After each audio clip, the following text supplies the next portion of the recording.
نیکیوں کے اندر ایک دوسرے سے آگے بڑھنے کا بڑا شوق اور حرص تھا۔ بخاری اور مسلم کے اندر ایک روایت ہے، سیدنا ابو ہریرہ رضی اللہ تعالیٰ عنہ حدیث پاک کے راوی ہیں، وہ فرماتے ہیں ان فقراء المہاجرین، کہ مہاجرین میں سے جو فقراء تھے، غریب صحابہ تھے، اتو رسول اللہ صلی اللہ علیہ وسلم، وہ امام الانبیاء پیغمبر حضرت محمد الرسول اللہ صلی اللہ تعالی علیہ وسلم کے پاس ایک دفعہ آئے، فقالوا، عرض کرنے لگے، ذهب اہل الدثور بالدرجات العلا والنعیم المقیم، کہ اللہ تبارک و تعالی کے پاک پیغمبر بلند درجات اور ہمیشہ رہنے والی نعمتیں تو مالدار لوگ جو ہیں وہ لے گئے، یصلون کما نصلی، وہ نماز پڑھتے ہیں جیسا کہ ہم نماز پڑھتے ہیں، وَيَصُومُونَ كَمَا نَصُومُ، وہ روزہ رکھتے ہیں جیسا کہ ہم روزہ رکھتے ہیں، وَلَهُمْ فَضْلٌ مِّنْ أَمْوَالٍ، اور ان کے لیے فضیلت ہے مالوں کے اندر، وہ اپنے مالوں کے ساتھ صدقات خیرات وغیرہ کرتے رہتے ہیں، تو اس اعتبار سے وہ ہمارے اوپر فضیلت رکھتے ہیں، وَيُجَاهِدُونَ، وہ جہاد کرتے اپنے مالوں کے ذریعے، وَيَتَصَدَّقُونَ، وہ صدقہ خیرات وغیرہ کرتے ہیں، فقال،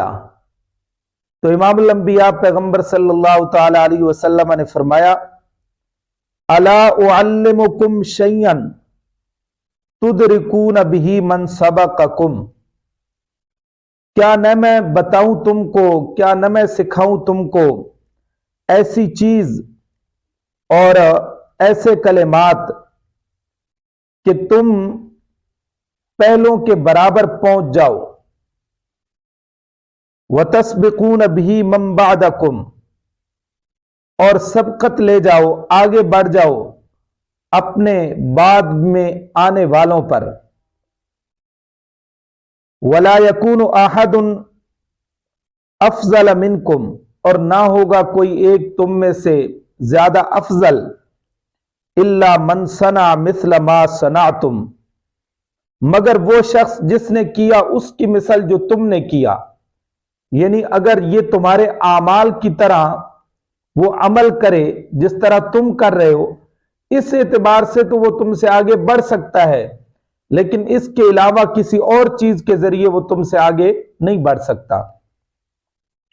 صحابہ اکرام رضوان اللہ تعالی علیہ مجمعین نے عرض کی، بلا کیوں نہیں یا رسول اللہ، اے اللہ تبارک و تعالی کے پاک پیغمبر۔ رسول اکرم صلی اللہ تعالی علیہ وسلم نے فرمایا، تسبحون وتحمدون وتکبرون خلف کل صلاۃ ثلاثا وثلاثین، امام الانبیاء پیغمبر نے فرمایا کہ تم ہر فرض نماز کے بعد، ہر نماز سے فارغ ہونے کے بعد، پیغمبر علیہ الصلوۃ والسلام نے فرمایا 33 مرتبہ سبحان اللہ پڑھو، 33 مرتبہ الحمدللہ پڑھو، اور 33 مرتبہ اللہ اکبر پڑھو، اور ایک روایت میں 34 دفعہ اللہ اکبر۔ قال ابو صالح الراوی عن ابی ہریرہ لما سئل عن کیفیت ذکرہن، جب پیغمبر علیہ الصلوۃ والسلام سے سوال کیا گیا ان کے ذکر کرنے کی کیفیت کے متعلق، تو رسول اکرم صلی اللہ تعالی علیہ وسلم نے فرمایا، سبحان اللہ، الحمدللہ، اللہ اکبر، حتی یکون منہن کلہن ثلاثا وثلاثین، یعنی 33 دفعہ سبحان اللہ، 33 دفعہ الحمدللہ، 33 دفعہ اللہ اکبر۔ اب دیکھو صحابہ اکرام رضوان اللہ تعالی علیہ مجمعین میں کتنا حرص ہے کہ جن صحابہ کو اللہ نے مال و دولت سے نوازا ہے وہ تو نماز بھی پڑھتے ہیں اسی طرح فقراء صحابہ کی طرح،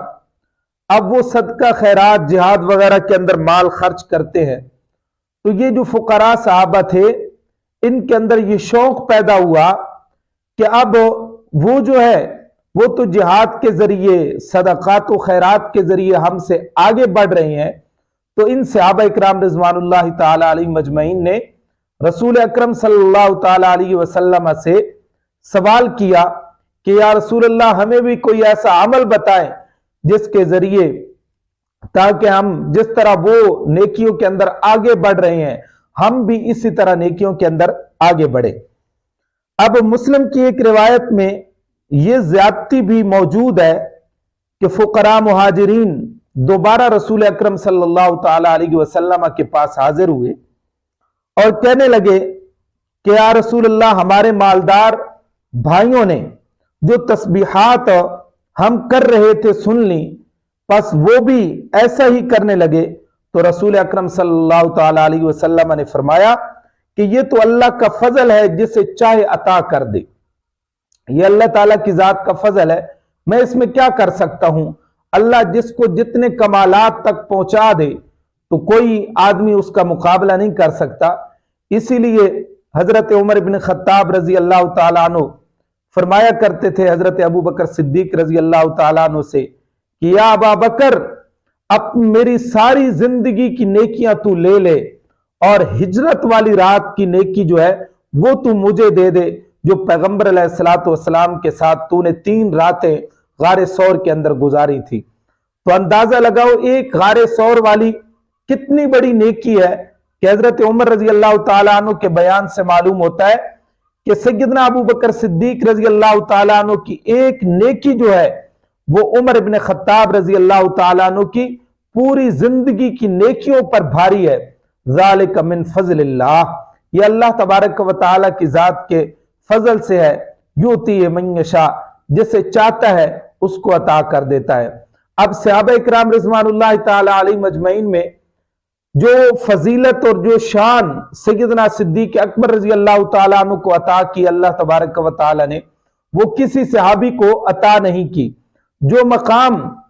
ایک جرنیل اور ایک فاتح کے اعتبار سے سیدنا عمر بن خطاب رضی اللہ تعالیٰ عنہ کو عطا ہوا، جتنے بھی انبیاء علیہ السلام آئے ان کی امم کے اندر جو بھی جرنیل گزرے ہیں ان سب پر بھاری ہیں سیدنا عمر بن خطاب رضی اللہ تعالیٰ عنہ۔ تو ایک تو مسئلہ اس سے یہ ثابت ہوا کہ انسان کو ہمیشہ دوسرے سے نیکی میں آگے بڑھنے کا حرص کرنا چاہیے اور شوق کرنی چاہیے، نہ کہ دنیا کے اندر۔ لیکن ہمارا ماحول جو ہے وہ الٹ ہو چکا ہے، ہم دنیا میں ایک دوسرے سے آگے بڑھنے کی کوشش کرتے ہیں لیکن نیکیوں کے اندر نہیں کرتے۔ اللہ تعالی ہمیں نیکیوں میں ایک دوسرے سے سبقت لینے کی توفیق عطا فرمائے۔